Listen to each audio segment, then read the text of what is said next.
Hello, hello. I am Ben Pick. Thank you for joining me in another episode of Running to Write, where I give questionable writing advice through running metaphors. Episode 6 is a momentous one. This series has made it to its first 10K. So today is all about the lessons I've learned. These are my 10 most important lessons to any aspiring writer. Number 1, write to your interests. Write what you're passionate about, be it your favorite historical era or an apocalyptic steampunk romance novel. Writing to what's popular is the surest way to fail. Unless you have some stunning new take, you will be chasing after a trend which is already over. No one will be spending more time with your characters than you. Therefore, your worlds need to be something that you are passionate about. Otherwise, the work will lack life and become a bland homework assignment. By writing to your interests, that story becomes unique and something only you can tell. Thrive on your special qualities and highlight your interests. Be it 10 years of equestrian experience to plow into the seedy underbelly of horse racing. I can guarantee that's unique. Which brings me to number 2.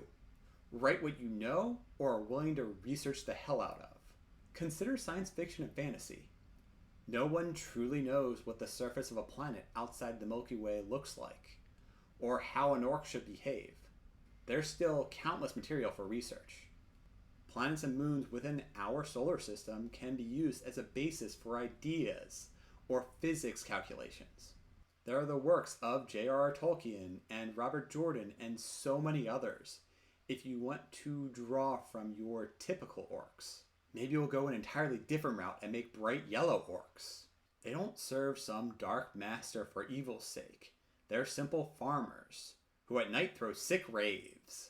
My point is that the more research you do, whether it makes it directly into the story or not, it will flush out your world, making it feel more accurate and believable and lived in for the reader. Number 3, write every day. This one is a bit debated, though I stand by it. Striving to write every day is imperative. You may not be able to follow through when life gets in the way, but that intention and desire to write is a must. To my knowledge, no one has ever woken up one day, written a novel, and have it be a bestseller. Even authors with award-winning breakout novels trained their writing muscles in the world of short stories, or had numerous unpublished works before they hit on that outstanding one. Form the habit of writing daily so that it is less of a struggle and more like stretching a muscle. My friends often judge me for running 25 miles a week, throwing around terms like masochist. No matter what they say, I tend to feel considerably better having gone for a long run than sleeping in. I didn't start by running long distances either. I steadily built up my stamina on light and moderate runs 4 to 5 times a week until those became routine. 20 years later, and I enjoy getting out of bed, popping in my headphones, and taking off for an hour or more. I started with short daily challenges and improved my skills over time by practicing consistently, much like I did with writing. Number 4, find a balance. Writing every day is a great mantra, but it's not always feasible. When it becomes a chore, stop. I've had shitty days where I've had no motivation to do anything, let alone enter the worlds of my story and write. The best solution I found is to recognize that no quality writing will get done that day. I may summon some willpower to accomplish a few paragraphs or a page. If I can't, I understand myself well enough not to feel guilty about it. Number 5, read, read, read. The best way to learn how to write is to consume the medium in mass quantities. Appreciating elegant prose adds to my tool set by showing me another way to construct a scene. I recommend learning from the best as well as reading recent works within your genre. Genres are ever expanding, and writing in certain manners can feel dated. There are stunning epic fantasies being written now, but those authors are taking precautions to not create another Lord of the Rings clone. Number 6, learn to take criticism. One of the comments I received on an early work was that it wasn't that interesting until the end. That hurt. But it was the kick in the ass I needed. It was also much nicer than some of the feedback I've received from other beta readers. Not everyone pulls their punches. I never gave up after taking numerous hard falls to my ego. Those comments spurred me to improve. In fact, one of the best compliments I received from a beta reader had to do with the noticeably improved writing between the first chapter of my first work and the first chapter of my second. He was able to see a clear distinction in prose and in how I built a stronger hook. Number 7, learn about the craft of writing. Listen to podcasts, watch YouTube videos like this one, and read technical books to explicitly improve your skills. More than casually reading books you like, critically analyze them and discover why they resonate with you. Research plot elements of the 3-act structure and how to progressively elevate tension across the story. Along with the 3-act structure, there's the hero's journey, which is 11 story points that protagonists should go through in order for their story to feel complete. There's also a 7-point story structure that works within the confines of the 3 acts. Each of these and more guide writers in their process to turn a series of unrelated events into heartbreaking tales of triumph in the face of great adversity. While you're at it, study common tropes for a list of things to avoid. Number 8, enjoy it.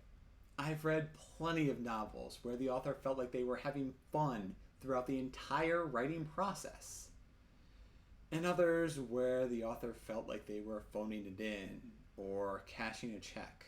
The former led to laugh out loud moments and whooping cheers at the characters' well-earned successes. The latter leads to a book which puts me to sleep. While writing is a nerve-wracking ordeal, it can and should be a fun experience. Gamify your progress and reward yourself for achieving various milestones. There are countless apps to do that. Number 9, it's okay to suck. There was a New York Times article by Karen Rinaldi that stuck with me. She wrote about how great it is to suck at something. Her point was that she was bad at surfing, but thrived on her mediocre successes. I will never win a race, unless it's a very, very small one. That's okay. Though it would have been nice to earn a pie by being one of the top 3 competing men at a turkey trot race, I knew that was impossible for me.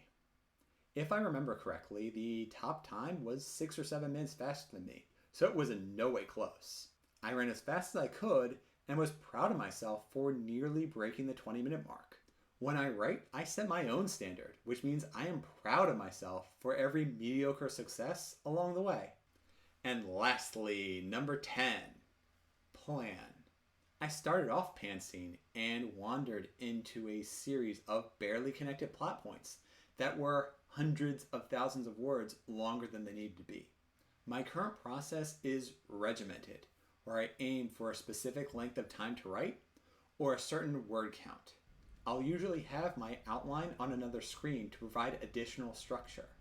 This outline may be a bare skeleton of what the characters do, but I am most effective when it includes specific dialogue or scenery details or even a piece of purple prose. After a writing session, I track word count to calculate metrics and feed in to future planning. That works for me, and I doubt that works for most.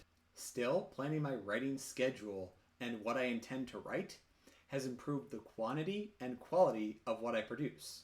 Unless your writing style is to be entirely free thinking and you can thread a needle where the string is on fire and the whole is moving and also on fire, then I strongly recommend that you plan your writing instead of pantsing. Those are 10 of my lessons learned. Hopefully, you won't fall for the same mistakes. What are some things you've learned along your own journeys? Do you have any guilty pleasures that you enjoy being bad at? Post them in the comments below. I am Ben Pick. Thank you for joining me in another episode of Running to Write. Please share, like, and subscribe. See you next time. Until then, learn from your past and work to improve. In other words, be better than you were yesterday.